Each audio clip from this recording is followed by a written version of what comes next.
हम पढ़ेंगे पाठ 17 दो महान रचनाकार। इस पाठ में हम दो महान रचनाकारों के बारे में पढ़ेंगे जिन्होंने उपन्यास वगैरह लिखे हैं। एक है मुंशी प्रेमचंद और दूसरे है निराला जी।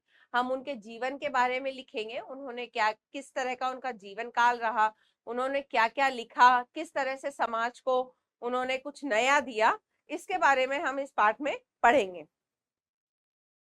मुंशी प्रेमचंद हिंदी साहित्य के एक उच्च कोटि के लेखक, अद्वितीय कहानीकार, उपन्यास सम्राट और भाषा के जादूगर थे। आपने उनकी बहुत सी कहानियां पढ़ी होगी। इस पाठ में आप उनके बारे में ज्ञान प्राप्त करेंगे। यह पाठ आपके लिए महान प्रेरणादायक होगा।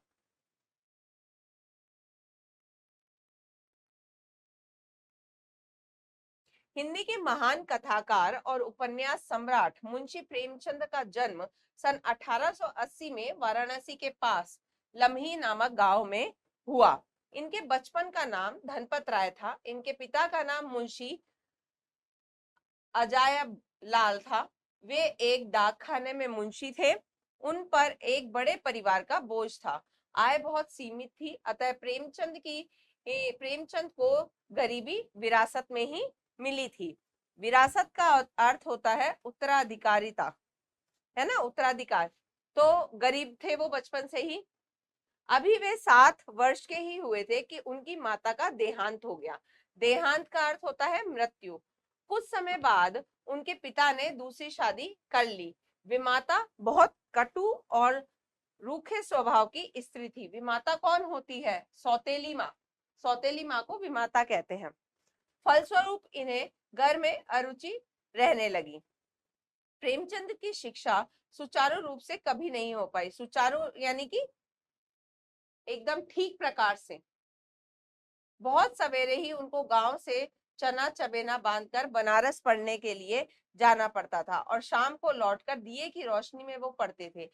वे अभी मुश्किल से 15 वर्ष के ही हुए थे कि उनके पिता ने एक अनपढ़ युवती से उनका विवाह कर दिया। यह विवाह प्रेमचंद को किसी तरह रास नहीं आया। अपने पिता के दूसरे विवाह और अपने विवाह के संबंध में उन्होंने कहा है कि मेरे पिता आखिरी वक्त में स्वयं तो गड्ढे में गिरे ही, साथ ही मुझे भी गिरा दिया। कुछ समय बाद इनके पिता का भी देहांत हो गया।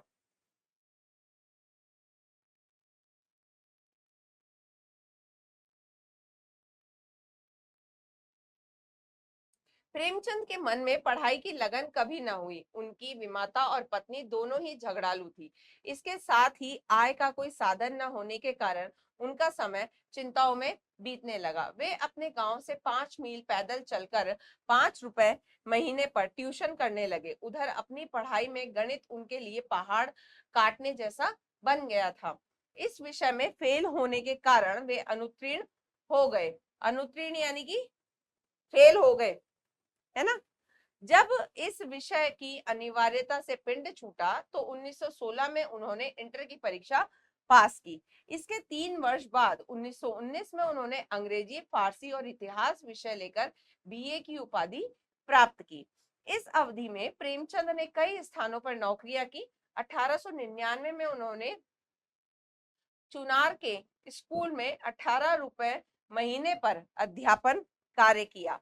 अगले वर्ष वे बहराइच के सरकारी स्कूल में सहायक अध्यापक हो गए। इसके पश्चात प्रशिक्षण प्राप्त कर वे इलाहाबाद के मॉडल स्कूल में प्रधानाध्यापक नियुक्त हुए, लेकिन पेचिश के रोग ने उन्हें वहां भी टिकने नहीं दिया। इस प्रकार उनके जीवन में लगातार एक के बाद एक दूसरी समस्या आती ही रही। स्वयं प्रेमचंद ने अपने जीवन के संबंध में लिखा है, मेरा जीवन सपाट समतल मैदान है जिसमें कहीं कहीं गड्ढे तो हैं, पर टीलों, पर्वतों, घने जंगलों, गहरी घाटियों और खंडरों का स्थान नहीं है। जो सज्जन पहाड़ों की सैर के शौकीन हैं, उन्हें तो यहाँ निराशा ही होगी।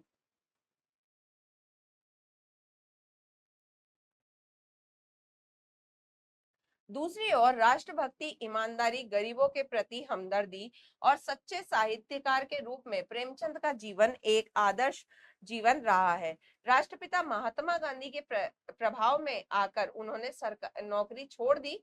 अंग्रेजी शासन के सामने वे कभी झुके नहीं, परंतु प्रस्तुत प्रसंग इस दृष्टि से महत्वपूर्ण है कि किस निर्भीकता, निर्भीकता यानी होती है जो एकदम निर्भय होते हैं ना, जो डरते नहीं है, जिन्हें किसी चीज का भय नहीं होता, से उन्होंने स्वाभिमानी होने का परिचय दिया। स्वाभिमानी का अर्थ होता है कि खुददार, वो बहुत खुददार थे। कलेक्टर के बंगले और अहाता नॉर्मल स्कूल के मध्य एक पुख्ता सड़क थी। कलेक्टर साहब रोजाना शाम को 4 बजे के बाद नॉर्मल स्कूल की उस सड़क पर चहलकदमी करते हुए गुजरते थे। सड़क के दक्षिण की ओर सेकंड मास्टर मुंशी प्रेमचंद का क्वार्टर था। मास्टर साहब 4 बजे के बाद अपने बरामदे में बैठे किस्सा नवीसी में व्यस्त रहते। एक रोज कलेक्टर साहब ने मास्टर साहब को आवाज देकर इशारे में बुलाया। जब वह आ गए तो साहब ने कहा, मैं रोजाना इस वक्त टहलने आया करता हूँ, आप मुझे सलाम करने के लिए कभी नहीं आते। मास्टर साहब ने जवाब दिया, मैं अपने काम में मशगूल रहता हूँ। यह मेरी कोई ड्यूटी नहीं कि हर किसी को जो सड़क से गुजर रहा हो, चाहे वह हुकूमत का अफसर ही क्यों ना हो, सलाम करता फिरूं। प्रेमचंद प्रारंभ में उर्दू में नवाब राय के नाम से लिखते थे। बाद में उन्होंने हिंदी में प्रेमचंद के नाम से लिखना शुरू किया। उन्होंने 15 उपन्यास और लगभग 300 कहानियां लिखी।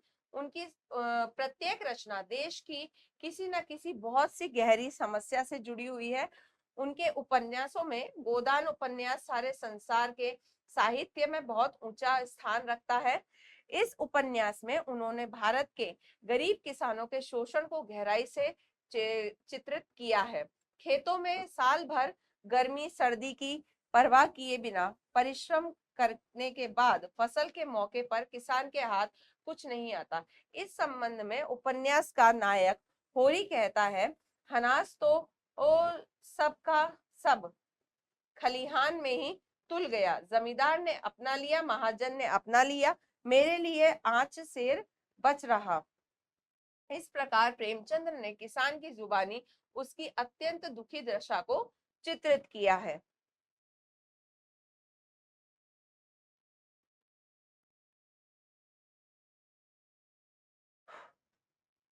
प्रेमचंद के एक अन्य उपन्यासों में प्रेमाश्रम, रंगभूमि, कर्मभूमि, सेवा सदन और निर्मला के नाम प्रमुख हैं। प्रेमाश्रम में बताया गया है कि किस प्रकार जमींदार निरपराध किसानों को फंसाकर उनके बाल बच्चों को बेघर और सरोसामान करने का प्रयत्न करते हैं। रंगभूमि में प्रेमचंद ने अंधे सूरदास नामक पात्र के द्वारा उद्योगों का विरोध कराया है। उस समय के भारतीय नरेशों की स्थिति का चित्रण उन्होंने इस प्रकार किया है, हमारी दशा साधारण आदमियों से भी गई बीती है। उन्हें तो सफाई देने का अवसर दिया जाता है, न्यायालय में उस पर कोई धारा लगाई जाती है और उसी धारा के अनुसार उन्हें दंड दिया जाता है। हमसे कौन सफाई लेता है, हमारे लिए कौन सा न्याय है। हरी हरी, हमारे लिए न कोई कानून है न कोई धारा। जो अपराध चाहा लगा दिया, जो दंड चाहा दे दिया, न कहीं अपील न फरियाद। निर्मला उपन्यास में प्रेमचंद्र ने अनमेल विवाह की समस्या के गंभीर परिणामों का चित्रण किया है।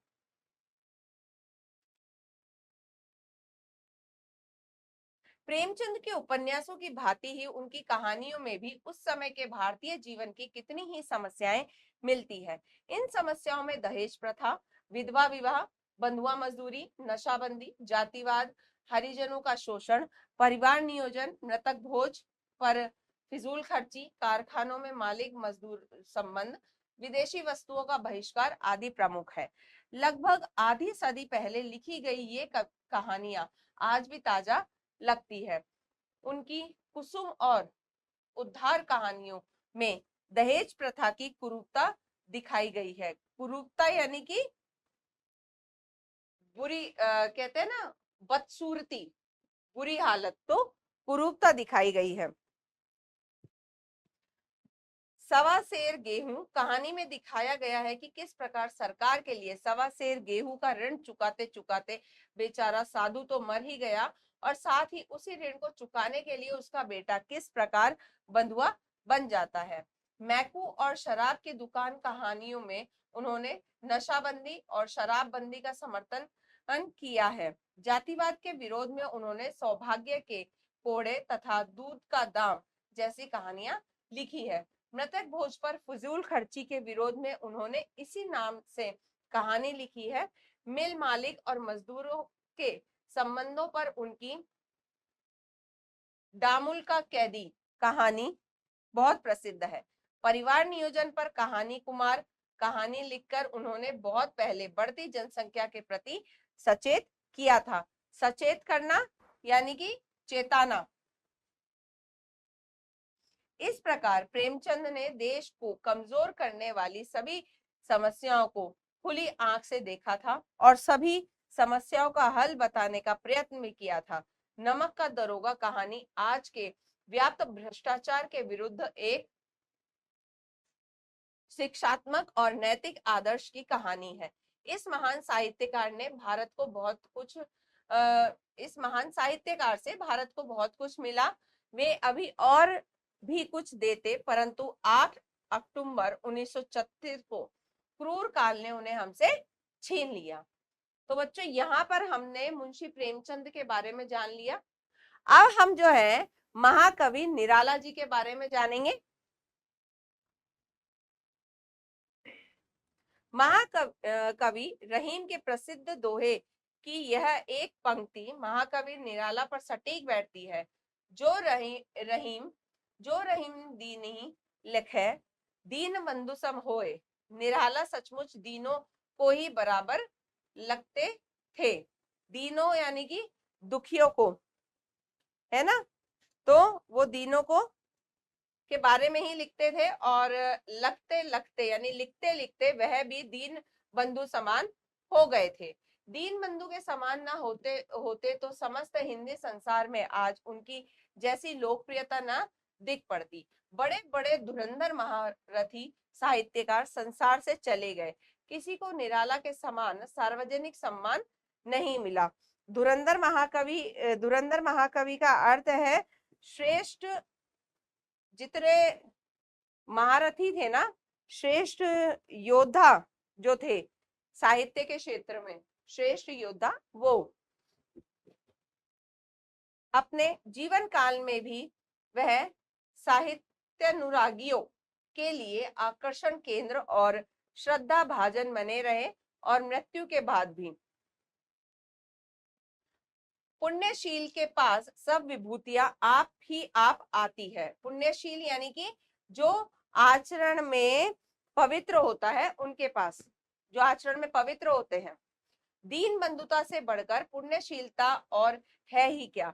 दीन बंधु भगवान को संतुष्ट करने का सर्वोत्तम उपाय दीनों का सच्चा बंधु होना ही है। निराला भी सच्चे अर्थ में दीन बंधु थे। अपनी शक्ति के अनुसार वह जीवन पर्यंत दीन दुखियों की सेवा सहायता करते रहे। हर घड़ी उनके मन में दीनों के की सेवा शुश्रूषा शुश्रूषा, आप इसका उच्चारण करेंगे, शुश्रूषा की कामना जागती रही। इसका अर्थ होता है देखभाल।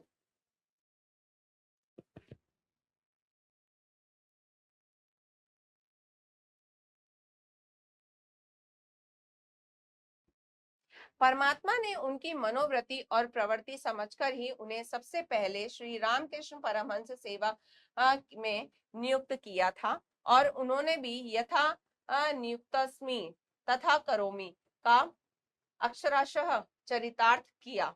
परमहंस श्री रामकृष्ण देव ने के बेलूर मठ, जो कि कोलकाता में है, में प्रतिवर्ष परमहंस जी और स्वामी विवेकानंद जी की जयंतियों तथा पुण्य स्मृति तिथियों पर यहाँ दरिद्र नारायण को विधिवत भोजन कराया जाता था। मिशन की शाखा विवेकानंद सोसाइटी के विद्वान सन्यासियों के साथ समन्वय संपादक निराला भी जाया करते थे। उस विराट आयोजन के कार्यक्रमों में निराला केवल दरिद्र नारायण को भोज्य पदार्थ वितरित करने का ही काम अपने जिम्मे लेते थे। कंगालों को खिलाने में उनकी गहरी लगन देख लोग मुग्ध रह जाते थे। वहां अधिकतर बंगीय भद्र समाज ही जुटता था और निराला मातृभाषा की तरह बंगला भाषा बोलकर समागत समाज को आप्यायित करते थे। समागत होता है आए हुए, आप्यायित होता है तृप्त। वह बंगीय समाज में दूध मिश्री की तरह घुल मिल जाते थे। स्वाभाविक रीति से वह बंगला बोलने वाला व्यक्ति शीघ्र ही बंगाली बंधुओं का आत्मीय बन जाता है। अच्छी अंग्रेजी और खाटी बंगला बोलने के कारण वहां के समाज में भी वह समादृत हो गए थे। इसमें जो खाटी का अर्थ होता है शुद्ध और समाग्रत का अर्थ है सम्मानित। बंग भाषा के साहित्य में उनकी पैठ किसी विलक्षण बंगाली से कम न थी। उस समय के लोग आग्रह पूर्वक उनसे कविवर रविंद्र के गीत सुनते और तृप्त होते थे।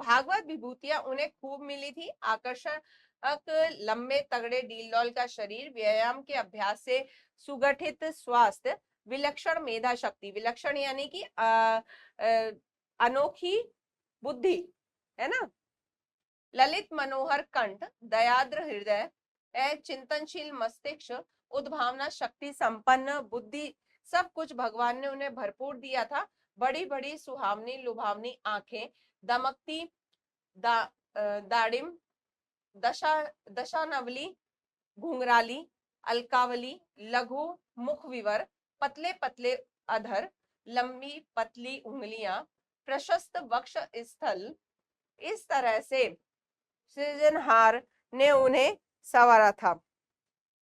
प्रशस्त यानी विशाल, सृजनहार जो कि रचना करने वाला ईश्वर है, जिस मंडली में बैठ जाते थे उसे अपने व्यक्तित्व से जगमगा देते थे।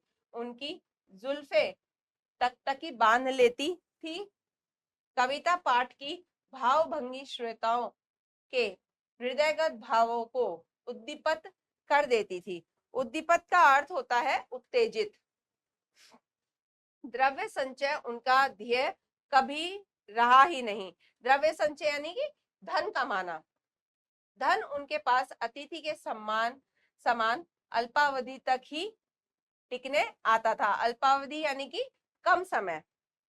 अगर 1000 आया तो 1500 के खर्च का चिट्ठा पहले से तैयार है। अभावग्रस्तों के अभाव उनके दिमाग के दायरे में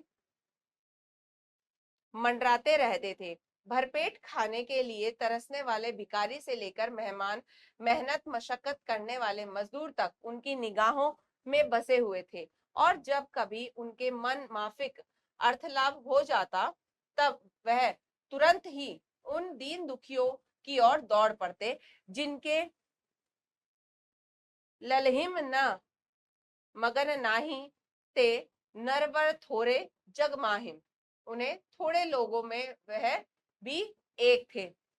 मतवाला मंडल में भिकमंगों की समस्या पर और अखबारों में छपे इस विषय पर समाचारों या लेखों पर जब कभी बातचीत होती थी, यदि निराला वहां उपस्थित रहते तो वह बड़े आवेश में अपने युक्ति युक्त तर्क उपस्थित करते। वह देश में फैली हुई आर्थिक विषमता पर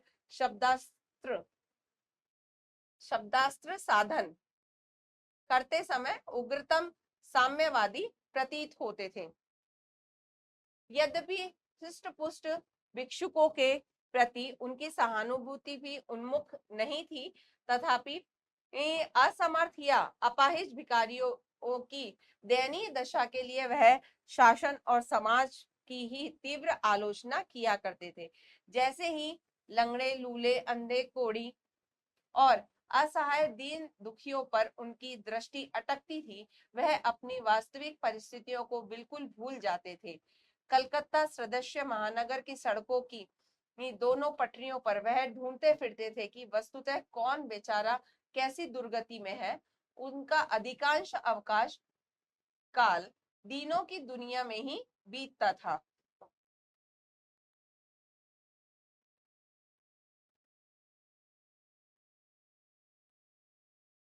वहां फुटपाथों पर भिखारियों के सिवा बहुतेरे निराश्रित गरीब और कुली कबाड़ी भी रात में पड़े रहते हैं। उनके लिए मुंडी, भुजा, चना, मूंगफली आदि खरीद कर वितरण करने वाला धन कुबेरों की उस महानगरी में निराला के सिवा दूसरा कोई न देखा गया। बड़े बड़े सेठ घनघोर रात में उन पटरियों पर से गुजरते थे, पर कहीं कहीं कभी दो चार पैसे फेंकने वाले भले ही दिख जाए, निराला की तरह उन दीनों की आत्मीयता स्थापित करने वाले ढूंढने से भी नहीं मिल सकते थे। उस महानगर में नाना प्रकार के मनोरंजन तो दीन दुखियों को सुख पहुंचाने से ही होता था। कोई मित्र उन्हें सिनेमा थिएटर भले ही ले जाए, उनके पैसे तो भूखे रूखे गरीबों की सेवा में ही लगने पर अपनी सार्थकता समझते थे।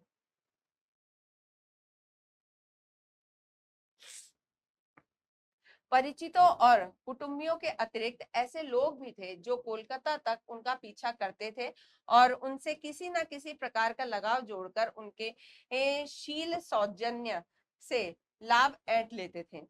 भोजन के सिवा कपड़े जूते की मांग तो होती ही थी। चलते समय राह खर्च की फरमाइश भी होती थी। देखने वालों को भले ही यह नागवार मालूम होता था, नागवार मालूम होता है। नागवार का अर्थ होता है अप्रिय, पर निराला की शांति भंग नहीं होती थी। उनकी शांति तो तभी भंग होती थी जब किसी जरूरतमंद की मदद नहीं कर सकते थे। किसी आदमी को अपने से अनुचित लाभ उठाता देखकर भी उनके धैर्य को ठेस नहीं लगती थी। दूसरों के अभाव को अपने ऊपर ओढ़ लेने से भी उनका शांत गंभीर हृदय कभी विचलित नहीं ही देखा गया। अगर कोई कहता था कि आप इतना खटराग क्यों पालते हैं, ऐसे पर मुंडे फलाहार करने वालों को तरका दिया कीजिए, तो मुस्कुराकर ही रह जाते थे। उनको भला सीख कौन दे सकता था? वह तो स्वयं ही नीति और धर्म के ममज्ञ व्यक्ति थे।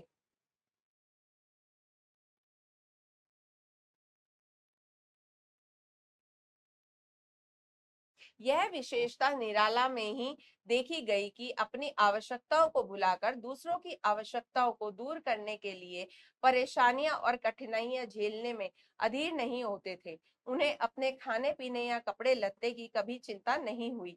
अच्छा कपड़ा जूता भी कुछ ही दिनों तक उनके पास टिकता था। तोशक रजाई तक किसी को दे डालने में तनिक हिचक न होती थी। गद्दे या लिफाफा की परवाह न करके जैसे तैसे सो रहे और उतने ही में ही आराम से दिन गुजार लिए। सुंदर पलंग या शानदार कुर्सी मेज की कभी कामना ही नहीं की।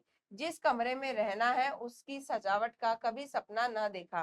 कोलकाता छोड़ने पर और जब वह लखनऊ और प्रयाग में रहे तब भी वह मस्त मौला फकीर की तरह जीवन यापन करते रहे। जहां कहीं रहे आसपास के दुकानदारों को मुंह मांगा दाम देकर निहाल कर दिया। इक्के तांगे वाले भी उनकी दरिया दिली से परिचित थे और उन्हें देखते ही दूसरे के साथ तय किया हुआ भाड़ा छोड़कर उन्हें साग्रह बिठा लेते थे। अड़ोस पड़ोस के गरीब उनसे इतने अधिक अपकृत रहते थे कि उन्हें राह चलते देख असीसने लगते थे। असीसने यानी कि आशीर्वाद देने लगते थे।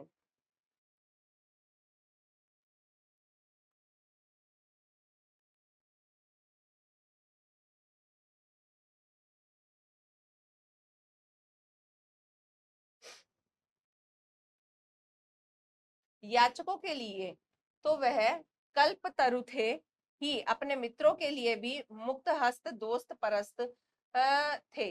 मित्रों, परिचितों और अतिथियों के स्वागत सत्कार का वैसा हौसला अब देखने में नहीं आता। बहुत से लोगों को निराला संबंधी ये बातें अतिरंजित जान पड़ेगी, पर मैं तो निराला के साथ वर्षों रहकर उनके प्रतिदिन इनके जीवन कर्म को बहुत ही निकट से देख चुका हूँ और उनके स्नेह भाजन के रूप में उनका प्रगाढ़ स्नेह भी प्राप्त कर रहा हूं।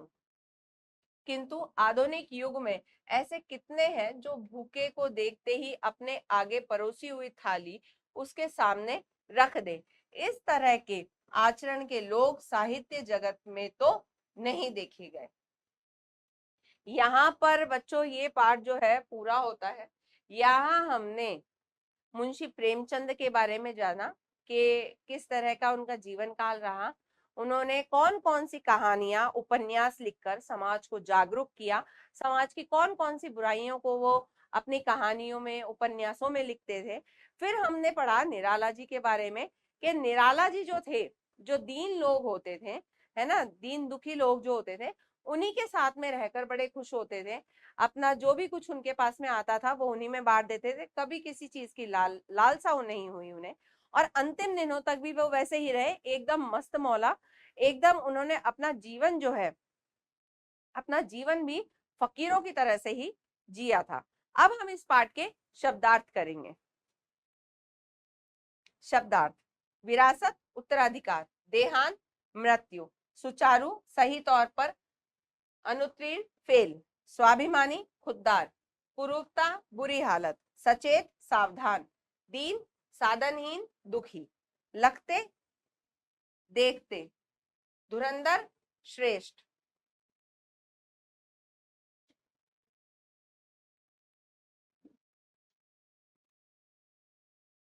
महारथी, बहुत बड़ा योद्धा। पुण्यशीलता, आचरण की पवित्रता। सेवा, शुश्रूषा, देखभाल। समागत, आए हुए। अप्यायित, तृप्त। खाटी, शुद्ध। समादृत, सम्मानित। विलक्षण, अनोखा। मेधाशक्ति, बुद्धि। प्रशस्त, विशाल। सृजनहार, सृजन करने वाला, ईश्वर। उद्दीपक, उत्तेजित। द्रव्य संचय, धन कमाना या धन जोड़ना। अल्पावधि, थोड़ा समय। असीसना, आशीर्वाद देना। नागवार, अप्रिय। यहाँ पे इस पाठ के जो है शब्दार्थ हो चुके हैं। अब हम इस पाठ के प्रश्न उत्तर करेंगे।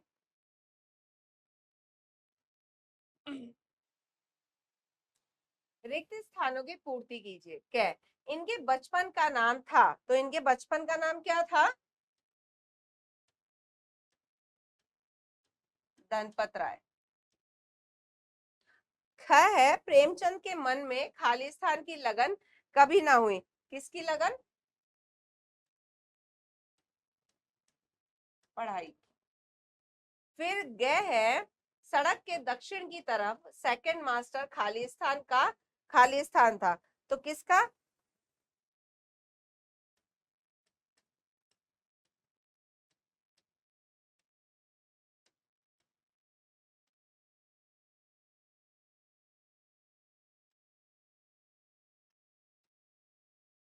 मुंशी प्रेमचंद का क्वार्टर था। घ है, दीन बंधुता से बढ़कर खालिस्तान और है ही क्या। तो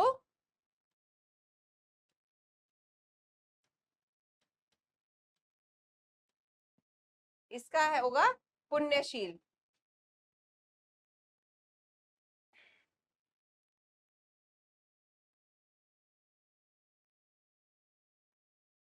अब ग है, खालिस्तान के अभाव में उनके दिमाग के दायरे में मंडराते रहते हैं। तो कैसे?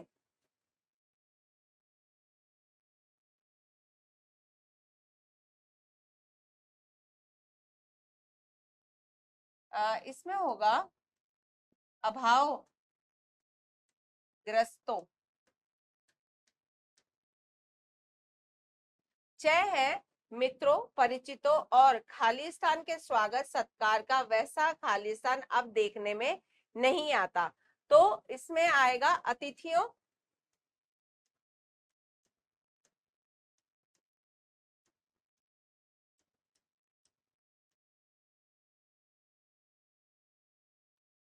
और वैसा हौसला।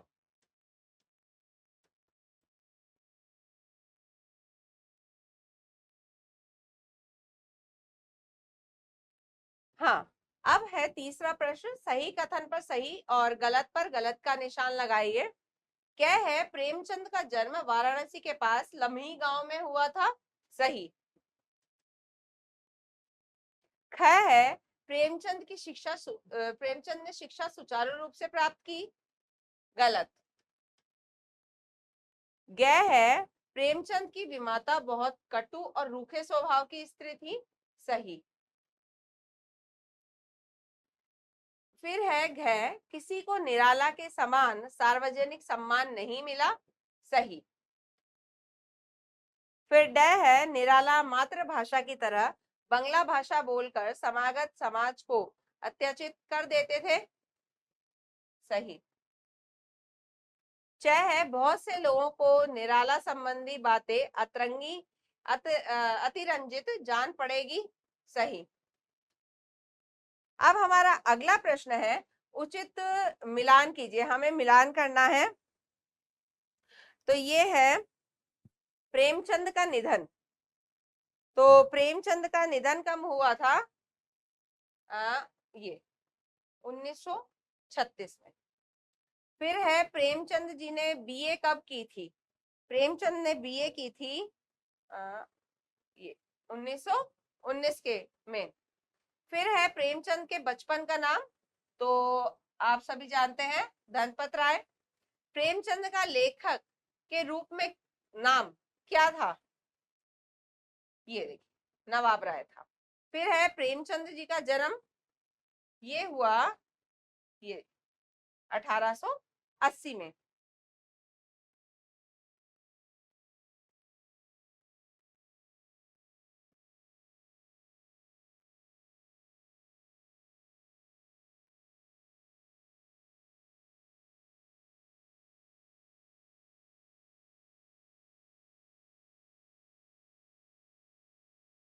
अब है पांचवा, सही विकल्प पर सही का चिन्ह लगाइए।